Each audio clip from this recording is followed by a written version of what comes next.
Hi there, this is Kevin. I am the podcast editor of the Skylight Books author reading series. Just a couple of quick notes about this particular podcast before it starts. The first is that there's some feedback within the first 3 minutes of the podcast, and it does go away, so don't be fearful that it will last for the entire duration. Secondly, portions of the reading were done in German. There was a German film being shown, and so certain portions of the beginning of the reading will have German, so you have that to enjoy. Okay, thanks for listening.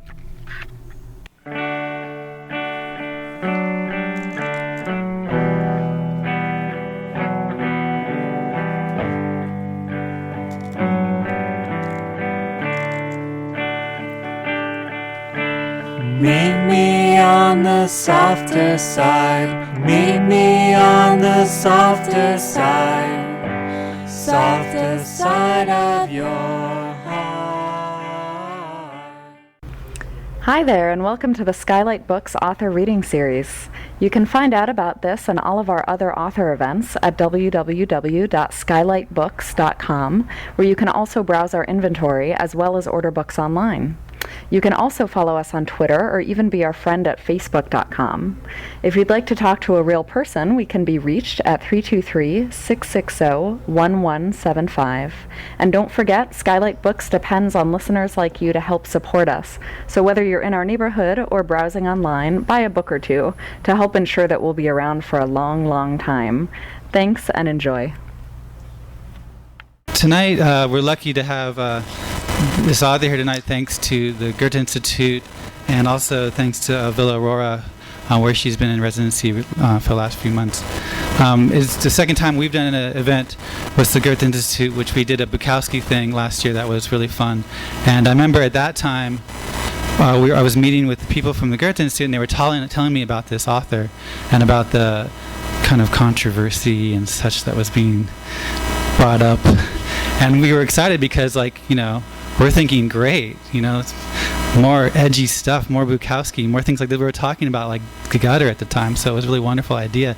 And so look at here, a year later, we're ready to go with an event with the actual author here. So Helene Hegemann has written this book, Axolotl Roadkill. And she's also made this wonderful movie, which we're going to see some tonight. The drama Ariel 15 premiered in Berlin and was later turned into a radio play. Her screenplay, Torpedo, was made into a movie in 2008, and she directed it herself. And can you say the name of the prize for me? The name of the prize? Max Office Prize. This novel that we're celebrating and that we would love to have here in English for you tonight is not available for the American audience, but we do have German copies, a few back at there, if you'd like to purchase a German copy. Of the book, yeah, the book.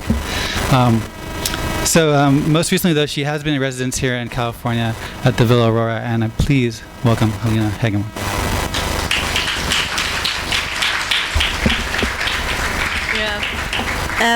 Thank you for being here. It's totally unexpected because I would never go to a reading of a German author, and I hate readings, and I don't really know why I'm doing this.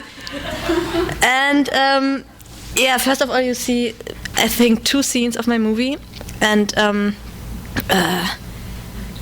it's always interesting. I don't know what to tell you about it. Huh? Somebody say something? Oh, okay.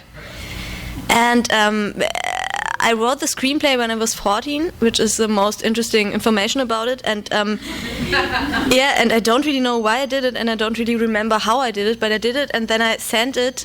I didn't show it to any one of my friends or so, and I just sent it to. I found out some email addresses of producers in the internet, and I just sent it to them, and I said I was 22, and I'm really proud of that. And then after a while, one producer, I think she was really sensation seeking. Is this the right word? Mm-hmm. Yeah, okay. She just said, okay, let's do it. And then we did it into a movie, actually. And you see some of it now. the subtitles are really shitty, but yeah. And afterwards I have to read. I don't know how I'm gonna do that, but have fun with this. Okay.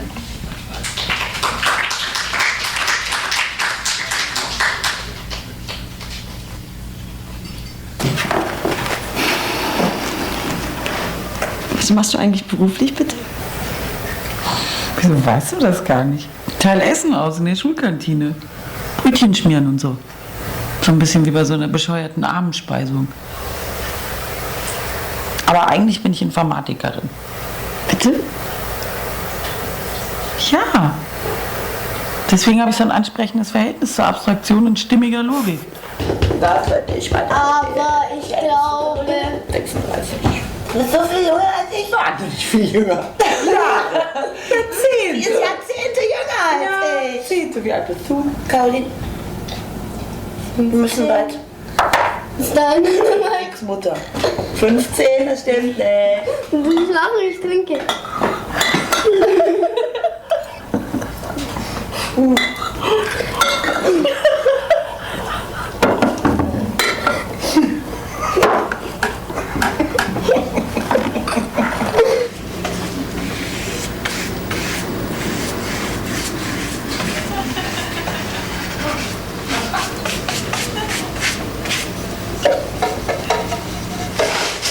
So, dann bitte ich Sie, dass Sie jetzt darüber gehen, dass Sie sich dorthin stellen. Das Ganze nicht aufgereiht, sondern ein bisschen geschachtelt, wie man als Gruppe steht. Gruppe ist immer da, wo die Mehrheit ist, okay? So, das mit dem Vorhang machen wir später, ja? Dann können wir, glaube ich. Cleo, bist du soweit? Geht's? Bitte. Oh, das ist so grauenhaft. Ich halte das nicht mehr aus. Ich kann nicht mehr. Ich will nicht mehr. Also schmeiß mich doch endlich raus hier. Also schmeiß mich doch endlich weg hier, alle. Mann, warum antwortet denn hier immer keiner? Mein Gott, ich bin so unglücklich. Ich kann nicht leben. Ich werde noch schwachsinnig. Dieses verfluchte, widerliche Leben. Ich bin so dünn und kraftlos. Ja, ich bin hässlich, so unglaublich einsam und hässlich.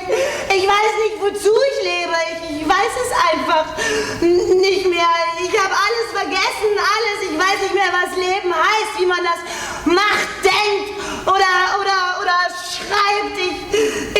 Und diese Zeit, die geht an mir vorbei und hinterlässt keine Spuren. Und dieses hässliche, nutzlose, widerliche Ding oder was das hier ist, das nimmt seine Zeit ab und hofft aber, dass es bald stirbt. Ich werde mich umbringen.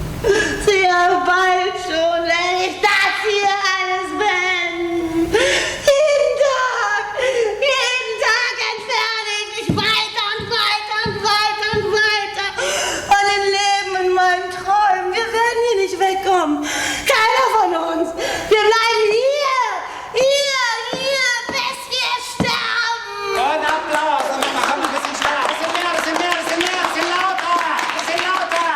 Gut, ja, so. Wie willst du das jetzt ironisieren oder was? Nee, ironisieren nicht. Es geht hier um Brüche, aber darüber reden wir später nochmal, ja? Okay, aber wie komme ich jetzt darüber? Also ich meine, wird da noch geredet oder klatschen die noch? Und wie komme ich da, also gehe ich in die Stille hinein? Also davor? Ich in die Stille, du, das habe ich alles vorhin erklärt. Da hast du dich bloß nicht konzentriert. Wieso? Ist doch völlig egal, ob ich mich konzentriert habe oder nicht. Ich will da einfach nur wissen, wie ich da rüberkomme. Gehe ich in die Stille hinein Das ist mir völlig oder was? klar. Das ist jetzt sehr egal. Mir ist aber auch sehr egal. Ich habe gesagt, die Leute sollen warten, bis du mit deinem tollen Monolog fertig bist und dann sollen sie klatschen. Ja, und dann soll ich da einfach so rübergehen. Ich kann das nicht einfach so auf Ansage sagen. Mann, das muss man mal ausprobieren. Ja, da müssen wir nochmal zurückgehen. Ja, völlig richtig. Dann musst du aber auch ausmachen mit mir, wann du es ausprobieren willst. Verstehst du? Wie gehe ich da rüber? Wird da noch geredet oder gehe ich in die Stille?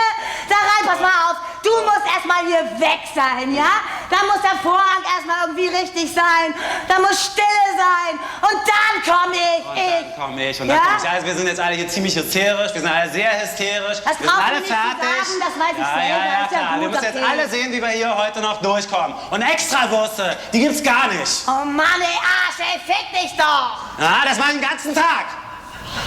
Los, geh jetzt weg hier von der Bühne, wir wollen das ausprobieren. Geh einen Kaffee trinken. Ja, okay, ich nehme einen Kaffee mit einem Schuss Whisky. So, jetzt mal das Ganze normal.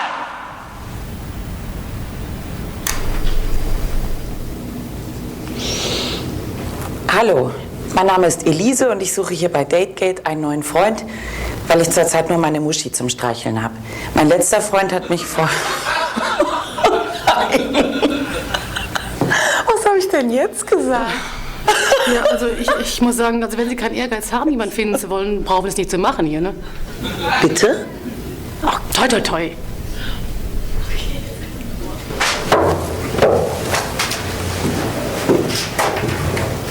Hallo, guten Tag. Darf ich Ihnen fragen? Heute stark beginnen. Hab an Inzest gedacht und... Ist gut, okay, ist okay. Hallo Kinder, seid ihr alle da? Ich sag, die ist total nett. Dann sagst du, weißt du's, was du sagen musst? Als nächstes, was? Was machst du eigentlich dort? Okay? Hast du es im Kopf? Okay. Los. Wie geht's Cleo eigentlich? Ach, weiß nicht. Gut, meine Cousine wohnt jetzt bei uns. Die Persönlichkeitsgestörte?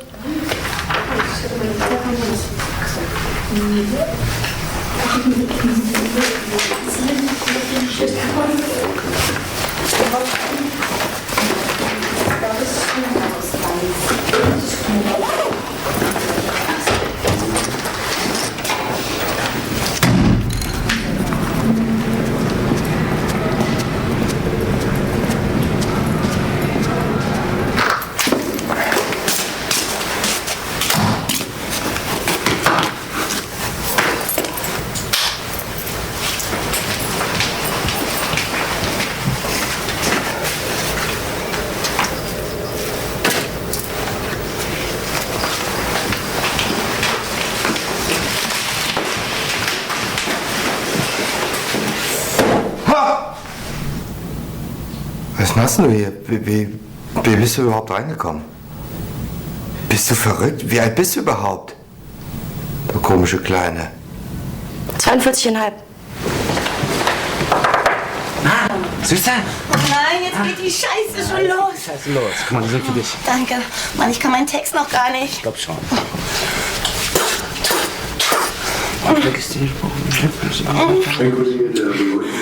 Wir wollen dominieren und wir werden dominieren. Toll, Süßer. Alles Gute. Ach, du ja nicht. Oh, bringt das jetzt Unglück? Hallo Kinder, seid ihr alle da? Ja! Na, das ist ja schön. Wisst ihr, manchmal sind Mama und Papa ganz traurig. Und das ist dann, weil sie nicht zur Arbeit dürfen oder weil sie gestritten haben. Aber das ist nicht schlimm, denn ihr müsst einfach mit ihnen dieses Lied singen. Und dann geht's ihnen sofort wieder besser. Los, komm, mach mal mit. Du nimmst es schwer, ich nimm's leicht. Frag mich nicht, wie's macht, ich weiß selber nicht. Ich klatsch dreimal in die Hände und dann freu ich mich. Ich nimm's leicht, ich nimm's leicht. Du nimmst es schwer, ich nimm's leicht. Frag mich nicht, wie's macht, ich weiß selber nicht. Ich klatsch dreimal in die Hände und dann freu ich mich. Ich nimm's leicht, ich nimm's leicht. Du nimmst es schwer, ich nimm's leicht.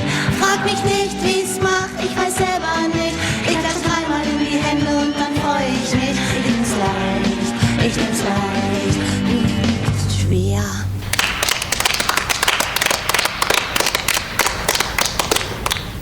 Hast du Kinder? Nein. Wieso nicht? Kann man doch viel mitmachen.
bist du denn schon?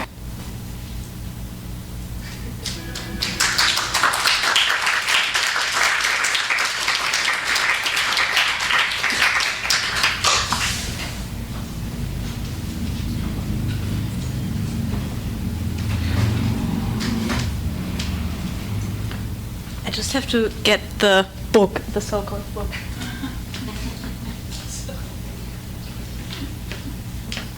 And this is going to be really embarrassing because I read the book, the English translation, not the first time today, but I didn't know before that I would ever have to read it out loud to somebody in English. And I don't know like 80% of the words I've never heard before. So it's really more like an English lesson for me, and it's not going to be a great reading. But I don't know, feel free to interrupt me when it's getting too awful. It's really not so cool. Okay. It's like, I mean, okay. Then I start. I'm standing in front of a large freezer at Lidl. Lidl is a German supermarket. And I'm like, excuse me, could you maybe help me with the beef here? I don't know what kind of beef to buy. The heterosexual female communication designer in blue and grey striped cardigan says, pardon? And I'm saying, I'm supposed to buy beef for dinner, but they've got stewing beef and stir-fry beef, and I don't know what kind I need to get. Well, sorry, but I don't actually know whether your mother needs stewing beef or stir-fry beef, I'm afraid. I say, my mother's dead. She's been dead for ages. And your father? He's one of those, and now it's getting really difficult, assertive left-wing bastards with above-average income, permanently doing stuff with art made to last, living between the galleries and boutiques on Auguststraße. Every day up to 11 prostitutes, everyday hair wax, and using highlighter pens to color in melancholy expressionist artworks he puts together out of black and white record covers. And then at night, he and his gallery owner nail them to the wall on LSD. His life's all about depressing music. The Melvins, Julie Driscoll, Neil Young. As if no one else made music apart from Neil Young and Bob Dylan. He orders records for $300 a week. I hardly know him. So where do you live? With my brother and sister. And what do your brother and sister do for a living? My sister's called Annika, and she's a scheming marketing bitch. My brother Edmund designs motifs for printing on a selection of textile items sold by a social commerce firm based in Leipzig. He uploads his design onto an online platform and waits until someone has the ridiculous idea of walking around in a cream hoodie with the sentence, "Our national colors are crap," printed on it in black, red, and yellow. And he seriously even designs t-shirts with the slogan, "I'm not an alcoholic, I'm drunk, alcoholics go to meetings." He's 23, a mixture of Marlon Brando and who else, I don't know. He owns one of only 500 existing pairs of Pro Bowl 2007 Air Force One Nikes. Unemployed, demonstratively arrogant Ray Davis fan. And what about you? Like any underage drug addict with an ability for reflection, my tendency to escape from reality expresses itself in a pronounced reading addiction. I devour, I've never heard it. Devour, okay. Everything, what does devour mean? Just eat? Verschlingen, okay, I see. I devour everything from enlightened literature about Pakistani psychoanalysts to theses on the links between Moby Dick and Nazism. I shrug off daylight with a dismissive gesture. Well, it was lovely talking to you. Yeah, great, see you around. Just to let you know something about the main character, I don't know. I grew up wild and I want to stay wild. It's 3 a.m. and my partied out body is sitting in a taxi, submerged to death in its role as a victim. The driver's telling me about his son who's left his wife after 10 years and about his own wife who's cheating on him and about God with whom he claims to have a pretty good connection. That's why he's willing to forgive homos, because it's like not their fault they are that way.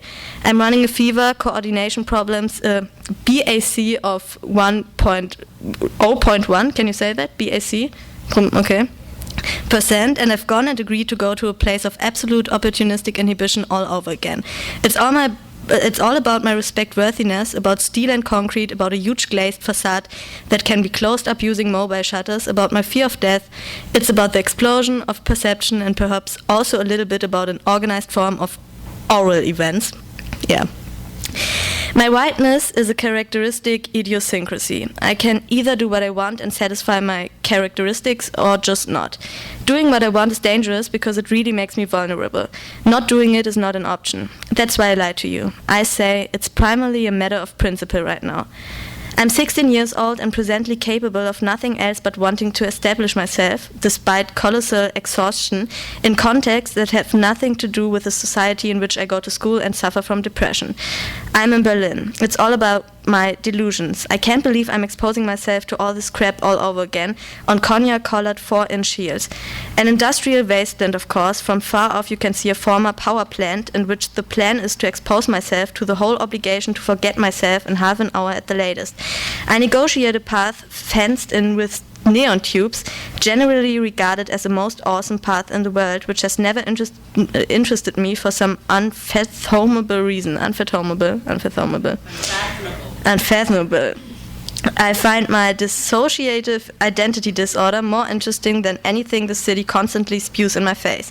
Facing a 10-foot security chief by the name of Sid, I pretend to be on the guest list of a barkeeper who spends his daylight hours attempting to represent the confusing prospects of our urban world by means of contemporary charcoal sketches.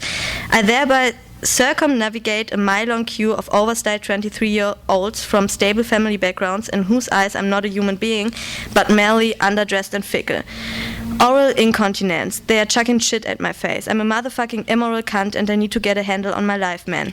The big question of the night, hey, what's going down here? The big answer of the night is, hey, nothing's going down. The big outcome of the night, wicked, no queue, taxis waiting back there, World Health Organization definitions everywhere you look, Jesus. From my position in front of the DJ console, on the left behind a big glass wall is a long bar and various seating options.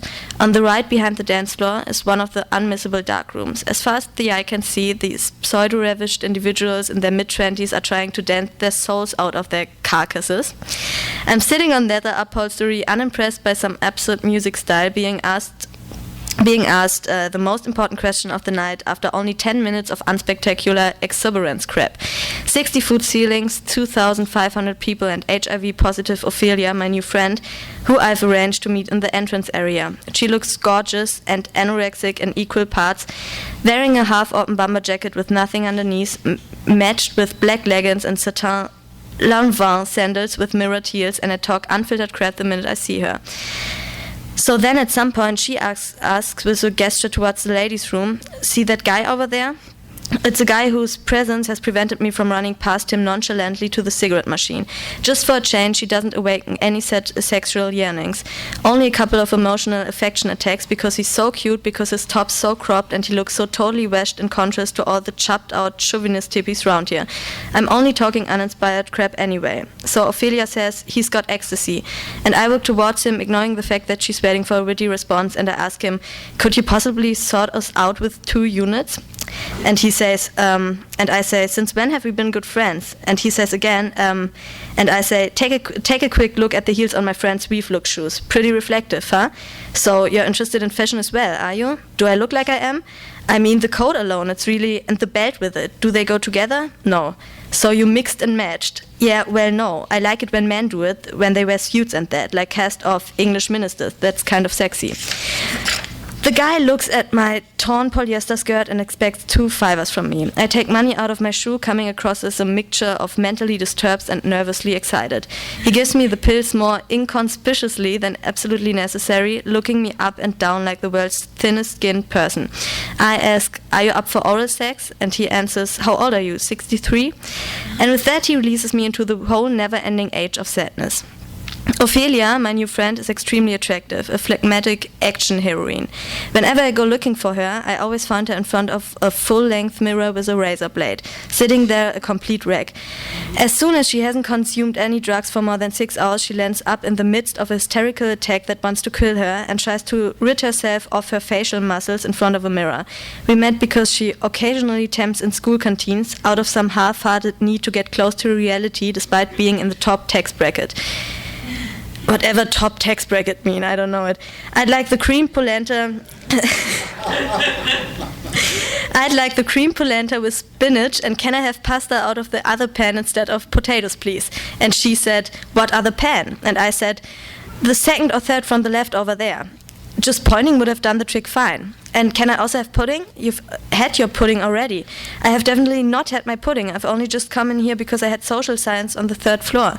Never mind your motherfucking social science, you still just took a pudding, baby. No, I didn't. I can't just run around here chucking 40 portions of custard into teenage faces that nobody's paid for. What am I supposed to call you now? Impotent wanker? What on earth are you talking about? Shut your fucking mouth, you dirty intellectual kid. Get up, you cunt, and bow down. Pardon? Get up, you cunt, and bow down. Ophelia threw a large ladle full of buckwheat bake at me. I chucked my classmate Sarah's custard at her. She emptied a portion of spinach intended for 213 to 16-year-olds over my head, and the whole excess mended along in this way, the two of us maintaining strict eye contact all along. We conjured up a channel between us, through which we managed to stare at each other as if we were head over heels in love.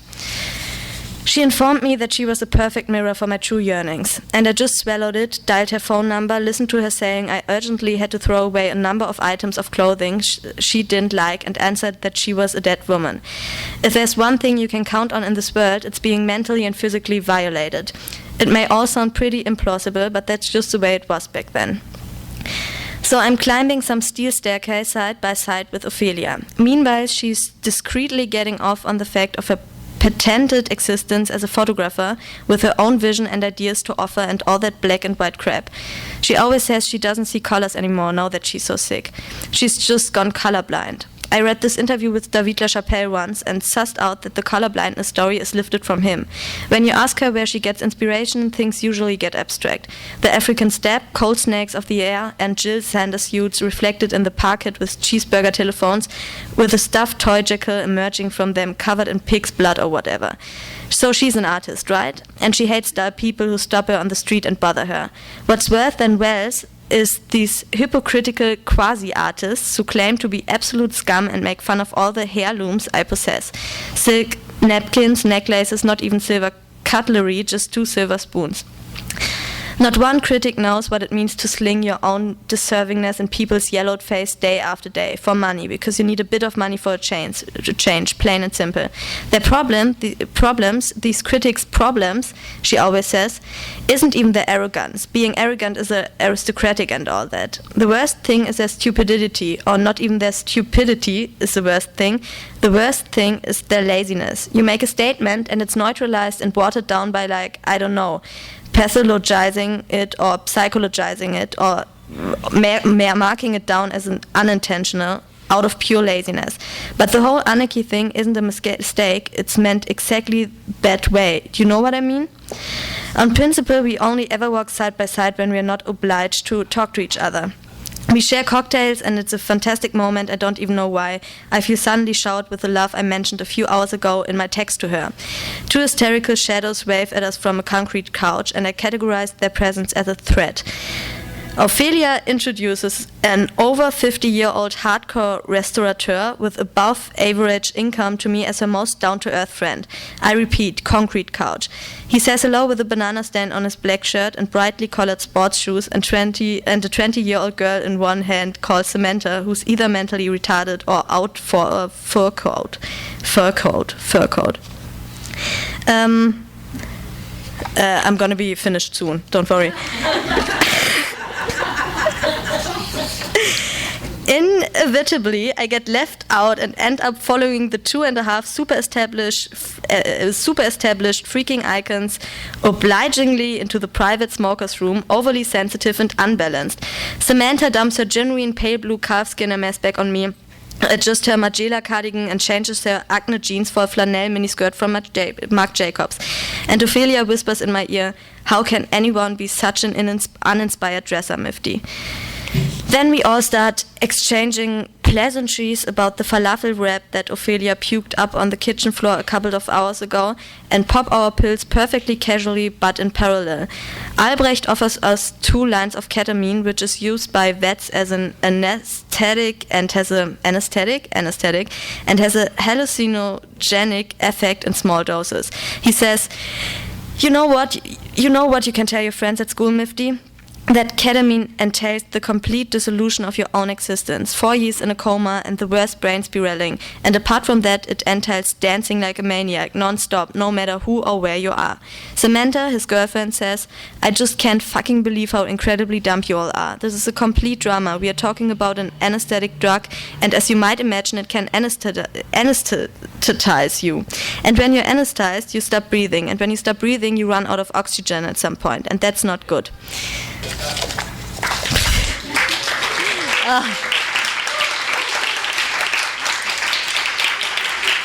Thank you. Okay. I think now you have to ask me some question. I know it's hard, but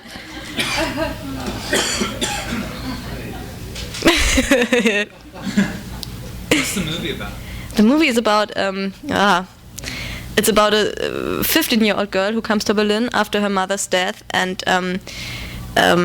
she moves in with her aunt, who's a hysterical actress, as you could see in the scene, and tries to get along with adults, actually, with adults who don't really want to, whose concept of life is actually not being responsible for anything, and then they have to deal with a girl they're responsible for. You know what I mean? I hope it's and that's all what it's about, actually. You can also ask me how I like LA or stuff like that. I mean, hi. I like it very much. Yes. Anything in particular? Oh my God. That sounds so boring, but I really like the food, actually. Really. What are you eating? What I am eating? Sushi, mostly. There are a lot of great sushi places here. We heard you were at Berlin Currywurst right before you came in. No, I haven't been there. My friend Marie has been there, but she's a vegetarian, so she was so happy to eat a currywurst finally in her life, which is vegetarian, because there are vegetarian currywurst, you know. So I don't know. So I did have a question for you, because you are staying in Villa Aurora. Yes. Do you feel like you're in exile this time of your life, or this season of your life, given what's happened before, and how is it to be so far away in such a different context? Have you found any connection with where you came from and where you are now? At first, before I came here, I thought I would feel exiled, because you mentioned it. There was like a big scandal about my book before, and it was like 5 weeks totally press access, and every day I looked at the newspaper, and there was like 2 pages against me, and not only against the book or about the strategy of writing the book or stuff like that, but really against me as a person, which was really, really hard in some way, because I didn't expect it. I was really a teenager, and I was just thinking, I'm going to be a star now, and then this happens. I don't know. And then it was great to get out of Germany, because I've never actually been out of Germany for such a long time, and I kind of consider the stay here also as a exchange here, you know, which I never could do at school, because I never went to school. And and then I came here, and the first week was horrible, and I cried a lot, and I don't have a car. That's maybe you're interested in that. And I just went from the villa down to a gas station, like 30 minutes to buy cigarettes, and the people out of the cars, they started screaming at me, because they didn't want somebody to go there on the highway, you know, and I just didn't know. Yeah, but then it got better, and then I just realized, I mean, this is the greatest experience, that the people are all the same in all countries of the world. I don't know, you know what I mean, right? I had such a huge respect for America before I came here, and I didn't really believe that it really exists. I don't know why, but because I knew it from movies or so, and you don't really believe that the things you see on a screen really exist. And but now I know it. And that's good. Yeah. Could you talk about the scandal? Because I don't. The what? The scandal? It was like a plagiarism scandal, and I'm getting aggressive as soon as I have to talk about it. So, but because I took like 13 modified sentences from a blogger called Iron, from an internet blog, and let a certain person in my book say these sentences. And I don't have one here right now, but and it wasn't even. I never took it as a quote in the book. Sorry, my English is so bad. It's really hard. But there were always like informations about.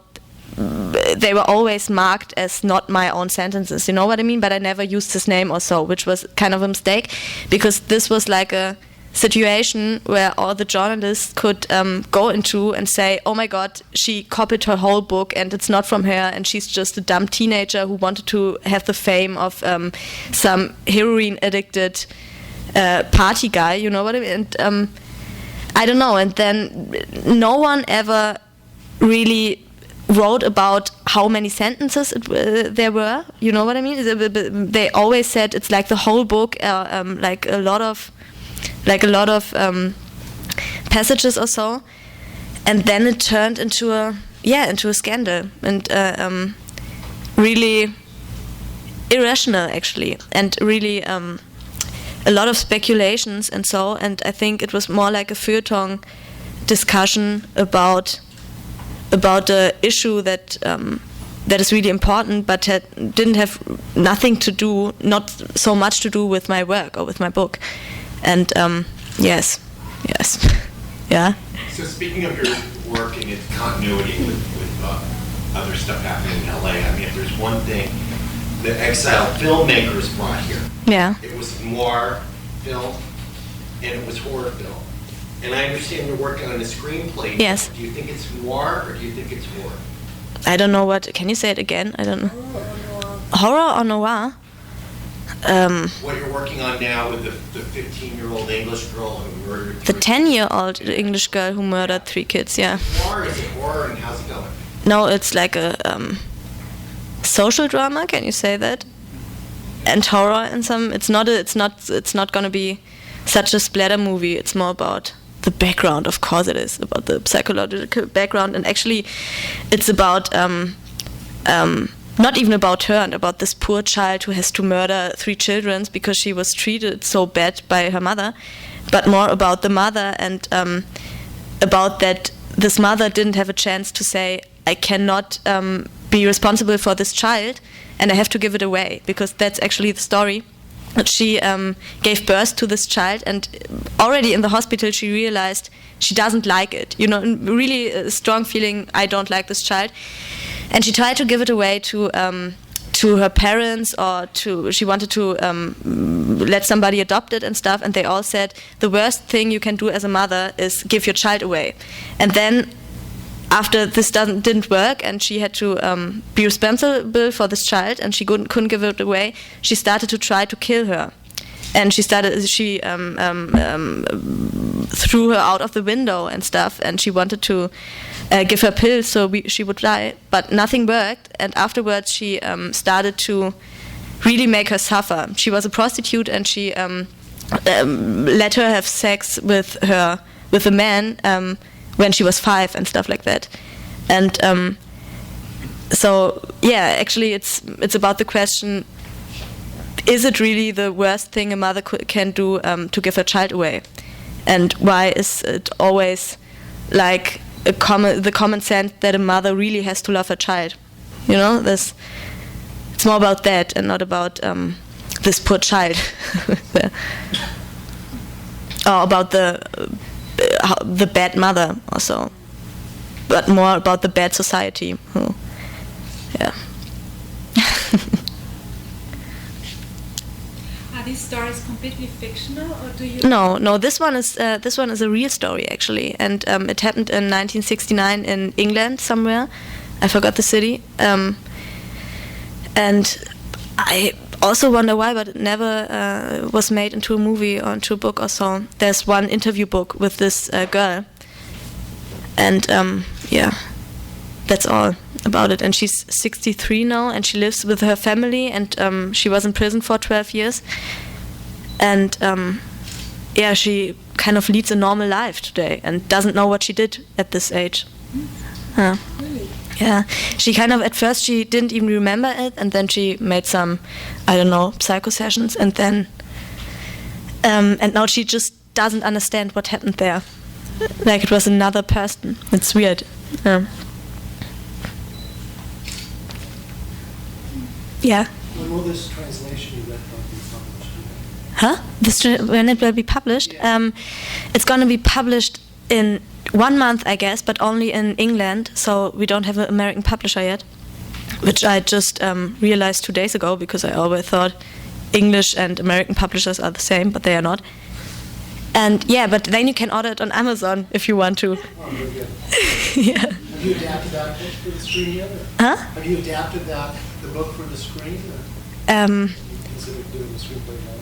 Yeah, actually, I have, but I'm not allowed to talk about it. I just realized, but I told it to you, so you're the first who has this information. Yeah. It sounds like you were always creating from the very beginning. I mean, from 14 years old, obviously. Were you just drawn to writing and filmmaking, or was there ever a time where you were creating with other things like music or painting or anything like that? No, actually, I was. It's hard to believe now, but I was a professional dancer at the age of 12 or so, really, and I danced a lot. And I thought, okay, I'm gonna be a musical star or stuff like that. And I started writing when I was 13. I always knew that I'm good at it in some way, because I had the best marks or the second best marks in school in the German lessons. But I don't know. Is there a difference for you when you write a screenplay or when you write a novel? Yeah, no, writing a novel is so boring, really. It sounds simple, but it's so, I don't know, because you're not happy to do something that somebody else could interpretieren, the English word for interpretieren? Interpret, you know what I mean? It's like autistic. It's so, I don't know. I really don't understand why so many people write so many books in their life. I will never write one again, really. Horrible. Really, after 6 months, I was just like, oh my God, why did I start this? But you wanted to finish it. Yeah, I had to, because there was a lot of money involved. Yeah. No, of course I wanted to finish it. Yes. So when you started writing your novel, you were paid before to do it? No. I wrote 60 pages, and then I found the email address of a literature agent on the internet, and I sent it to her, and she invited me, and she liked it, and then she this is always good to have an agent, because she knows all these publishers, and she gives it to them, and then they kind of überbieten sich gegenseitig, versteigern. Was heißt das? Take what on it? They beat on it. Yeah, different publisher companies beat on it, and that's what they did. And then. So this all started with one email? Yeah, absolutely. No, with one email with 60 pages of the beginning of the novel. Yeah, sure, attached. And it's kind of like going into Vegas with $1 million and putting it on black. Yes? Yeah, maybe. Cool. Yeah. No, I don't know. I think it was more like a coincidence that she even read it. You know, it's I don't think it's really, you have to be lucky that somebody who gets it really reads it, because most of it they just don't even open the attachments or the script. So that was a big luck in it. But yeah. What made you write at such a young age? I don't know. I think when I was 13, there were a lot of pupils at my school. They were older than me, and they were doing weblogs. And I thought, oh my God, this is so cool. And I liked how, I didn't even like what they wrote, but how they wrote it, because it was so cool. It was like English Britpop lyrics or stuff, and I was really into that at that time. And then I started doing it myself, and actually I had this blog for 2 weeks, and then my mother died, totally unexpected. And then I wrote, because I have started writing 2 weeks before, I just wrote about my mother's death and how I experienced it and stuff. And then I never stopped, actually. Really, this was an experience of writing to get to know yourself better, or how you want to call it. And yes, yeah. At first, before that, it was just like style, you know. It was just this coolness thing. But then, yeah. Also, because you mentioned when you started writing, you were, I guess, looking at the whole idea of the fame and at such a young age. No, I didn't have the idea of fame, but yeah. How did you digest that after it actually happened? The fame, you mean? Yeah.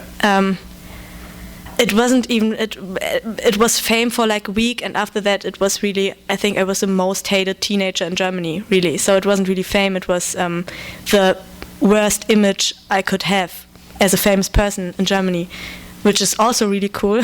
But yeah, it's a good story to tell, yeah. But really exhausting at the same point. But this is maybe the reason why I have such a huge distance now, or I can consider fame as something different than it. I considered it before, and I never really wanted to be famous. You all know that it's not about just joking when I say it, but I don't know. It's a really strange side of this fame, I would say. But is your father going to visit you here while you're here in Los Angeles? no, actually, he's been here for 6 days with his girlfriend. Yeah. And his girlfriend is like 27, and she just did like Rentner, old people stuff. She was just lying in the hotel and on the pool, and she didn't want to do anything. She didn't even want to go eat out. It was weird. But then we were at do you know Rammstein, this German hardcore metal band? Yeah, you know it. And then we okay, you don't know it, so it's not such a funny story to tell. But Rammstein is like the heaviest band of Germany, and everybody says they are Nazis because they have this Nazi language stuff, but they are not, of course. And they met the manager of Rammstein on the airplane, and they was just getting out of the airplane and telling me, yeah, we met the manager of Rammstein. They are playing in front of 13,000 people tomorrow, and we have backstage passes. And I'm like, okay. They went to this concert of this German. They also have German lyrics, and I didn't know. And there were 13,000 Americans who all know their lyrics. It was weird because in Germany they are not so popular. Totally. Really. No, just you asked me if my father would visit me, so I had to tell a story.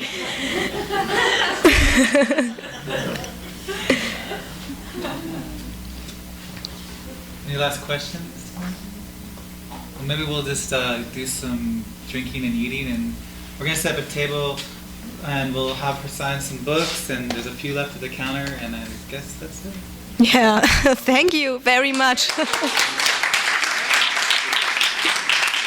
Okay. You have been listening to the Skylight Books author reading series. Don't forget that you can check out this and all of our other great podcasts at www.skylightbooks.com. Today's music was provided by Fragile Gang. You can check them out at MySpace, Facebook, and the iTunes Music Store. Thanks for stopping by, and we hope to see you soon.